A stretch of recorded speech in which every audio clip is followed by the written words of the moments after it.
FBI Agent Diana Sheen ducked under the yellow tape that secured the perimeter of the incident scene. A bounce in her step betrayed her excitement for what lay ahead. One thing I can always count on is that the job is never the same 2 days in a row. She'd caught her share of strange cases in the past, but this promised to be something special.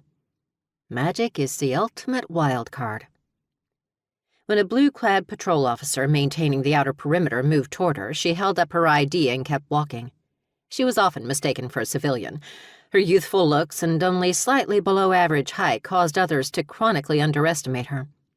The leather jacket and boots she wore instead of the customary uniform might have contributed to the problem.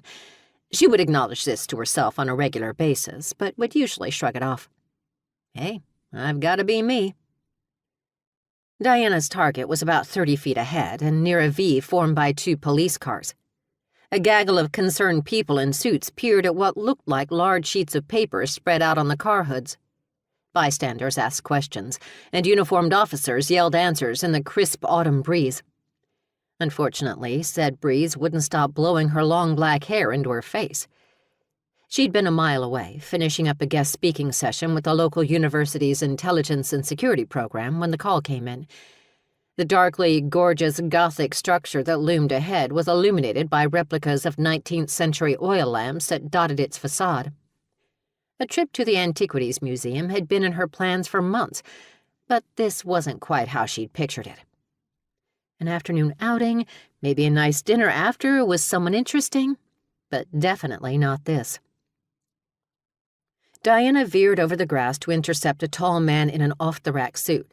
The twilight was still bright enough to show the wrinkles in its unremarkable gray fabric.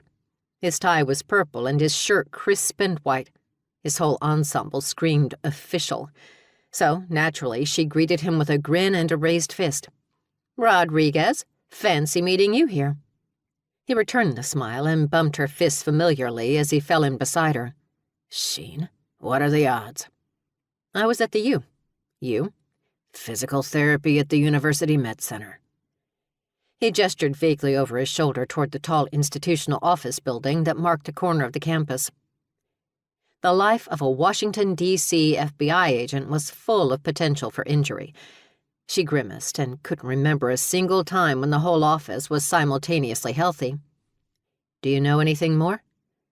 Rodriguez shook his head and his almost regulation-length brown hair flopped to the side. "Only what they said over the radio. Hostage situation, vicinity response, special circumstances." She nodded. They both knew the code for magic. The two continued their trek toward the command post. They stopped and stared a woman down across a car hood. Her sharp suit and prominent gold rank badge confirmed that she outranked the other field officers. Diana tried to avoid inhaling the acrid fumes from the running motors as the agents reported in and asked the officer's name. "Thompson," came the brusque reply.